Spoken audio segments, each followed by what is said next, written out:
Breaking, আজ খসড়ায় স্বাক্ষর করলেন প্রধান উপদেষ্টা। অন্তর্বর্তীকালীন সরকারের হাতেই বাস্তবায়ন হচ্ছে বহু আকাঙ্ক্ষিত নবম পে স্কেল। আরও বিস্তারিত থাকছে পুরো ভিডিওতে। আসসালামু আলাইকুম প্রিয় চাকরিজীবী মহোদয়গণ, নবম পে স্কেলের আপডেট যদি সবার আগে পেতে চান তাহলে আমাদের এই চ্যানেলটি সাবস্ক্রাইব করে ভিডিওতে লাইক করে দিন। ধন্যবাদ।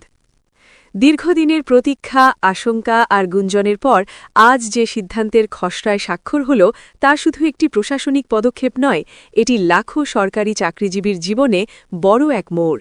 প্রধান উপদেষ্টার স্বাক্ষরের মধ্য দিয়ে স্পষ্ট হয়ে গেল, বহু আকাঙ্ক্ষিত নবম পে স্কেল বাস্তবায়নের দায়িত্ব নিচ্ছে অন্তর্বর্তীকালীন সরকার। কথার পর্যায়ে নয়, এবার কাগজে কলমে অগ্রগতি। এটাই আজকের সবচেয়ে বড় বার্তা। এই সিদ্ধান্তের পেছনের গল্পটা অনেক লম্বা। বছরের পর বছর ধরে সরকারি চাকরিজীবীরা যে প্রশ্নটি করে আসছিলেন, নবম পে স্কেল কবে, আজ তার একটি বাস্তব ভিত্তি তৈরি হল। খসড়ায় স্বাক্ষর মানে চূড়ান্ত বাস্তবায়নের পথে আরেক ধাপ এগোনো। এতে পরিষ্কার হল, সরকার বিষয়টি শুধু বিবেচনায় রাখেনি, বরং তা কার্যকর করার দিকেই এগোচ্ছে। নবম পে স্কেল নিয়ে প্রত্যাশা কেবল বেতন বাড়ার মধ্যেই সীমাবদ্ধ ছিল না, এটি ছিল মর্যাদা, ন্যায্যতা আর সময় উপযোগী আর্থিক স্বীকৃতির প্রশ্ন। দীর্ঘদিন ধরে মূল্যস্ফীতি, জীবনযাত্রার ব্যয়, শিক্ষা ও চিকিৎসা খরচ সবকিছুই বেড়েছে, কিন্তু সেই তুলনায় বেতন কাঠামোর হালনাগাদ হয়নি। এই ব্যবধানই চাকরিজীবীদের মধ্যে চাপ ও হতাশা তৈরি করেছিল। খসড়ায় স্বাক্ষরের অর্থ হল, নতুন বেতন কাঠামোতে কিভাবে গ্রেড পুনর্গঠন হবে, বেসিক বেতন কতটা বাড়বে, বার্ষিক ইনক্রিমেন্টের ধরন কেমন হবে, এসব বিষয় এখন নির্দিষ্ট কাঠামোর মধ্যে আসছে।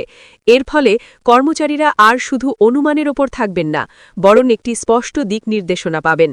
অন্তর্বর্তীকালীন সরকারের হাতেই বাস্তবায়ন হচ্ছে, এই বিষয়টিও গুরুত্বপূর্ণ, কারণ অনেকেই আশঙ্কা করেছিলেন এই সরকার হয়তো শুধু প্রস্তুতির কাজ করে যাবে, বাস্তবায়নের ভার পরের সরকারের ওপর পড়ে থাকবে।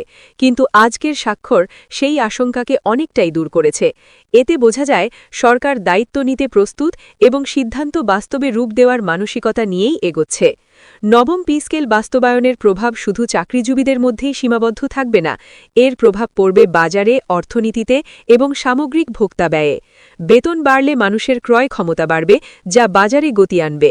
একই সঙ্গে সরকারকেও বাজেট ব্যবস্থাপনায় নতুন করে হিসাব করতে হবে। এই ভারসাম্য রক্ষা করাই হবে বড় চ্যালেঞ্জ। এই সিদ্ধান্তের আরেকটি গুরুত্বপূর্ণ দিক হল অবসরপ্রাপ্ত ও পেনশনাররা। নতুন পে স্কেলের সঙ্গে পেনশন কাঠামো পুনর্গঠিত হলে বহু পেনশনারের আয় বাড়ার সম্ভাবনা তৈরি হবে। যারা দীর্ঘদিন রাষ্ট্রের সেবা দিয়ে আজ অবসর জীবন কাটাচ্ছেন, তাদের জন্য এটি হতে পারে কিছুটা স্বস্তির খবর। তবে বাস্তবায়নের পথে কিছু প্রশ্ন থেকেই যায়। সব গ্রেডে কিভাবে সমন্বয় হবে, নিচু গ্রেডের কর্মচারীরা কতটা উপকৃত হবেন, উচ্চ গ্রেডে বৈষম্য কমবে কিনা, এইসব প্রশ্নের উত্তর খসড়ার চূড়ান্ত রূপেই পরিষ্কার হবে। আজকের স্বাক্ষর সেই আলোচনার দরজা খুলে দিয়েছে। সরকারি কর্মচারীদের পাশাপাশি শিক্ষক, স্বাস্থ্যকর্মী, প্রশাসনের বিভিন্ন স্তরের কর্মকর্তা কর্মচারীরা এই সিদ্ধান্তকে দেখছেন নতুন আশার চোখে। অনেকেই মনে করছেন এটি শুধু আর্থিক লাভ নয়, বরং দীর্ঘদিনের অবমূল্যায়নের একটি সংশোধন।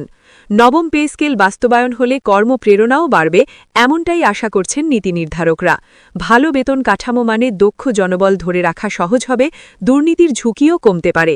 এই দিকগুলো বিবেচনায় নিলে সিদ্ধান্তটির গুরুত্ব আরও স্পষ্ট হয়। খসড়ায় স্বাক্ষরের মাধ্যমে সরকার একটি বার্তা দিয়েছে, জনস্বার্থের গুরুত্বপূর্ণ ইস্যুগুলো উপেক্ষিত থাকবে না।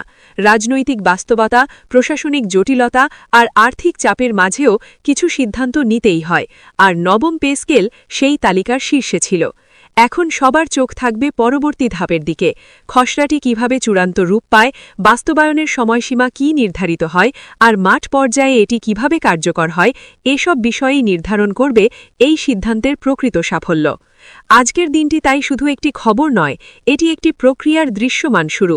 বহু আকাঙ্ক্ষিত নবম পে স্কেল যে কেবল আলোচনার টেবিলে নেই, বরং বাস্তবায়নের পথে এগোচ্ছে, এই বিশ্বাসটাই আজ সবচেয়ে বড় অর্জন। এই খসড়ায় স্বাক্ষরের খবরে দেশের বিভিন্ন দফতরে আলোচনার ঝড় উঠেছে। অনেকেই এটিকে দেখছেন দীর্ঘ আন্দোলন আর দাবির স্বীকৃতি হিসেবে। নবম পে স্কেল শুধু সংখ্যার হিসাব নয়, এটি সরকারি চাকরির কাঠামোকে নতুনভাবে সাজানোর একটি বড় উদ্যোগ। বিভিন্ন মন্ত্রণালয় মন্ত্রণালয় ও দফতরের কর্মচারীরা আশা করছেন নতুন কাঠামোতে দীর্ঘদিনের বৈষম্য অনেকটাই কমে আসবে। বিশেষ করে নিম্ন ও মধ্যম গ্রেডের কর্মচারীদের জন্য এটি হতে পারে জীবনের বড় পরিবর্তন। বর্তমান বাজারদর ও জীবনযাত্রার ব্যয়ের সঙ্গে তাল মেলাতে যে চাপ তৈরি হয়েছিল তা কিছুটা হলেও লাঘব হবে বলে মনে করা হচ্ছে। অনেকে বলছেন এই সিদ্ধান্ত সময় উপযোগী না হলে পরিস্থিতি আরও জটিল হয়ে উঠত। খসড়ায় স্বাক্ষরের মাধ্যমে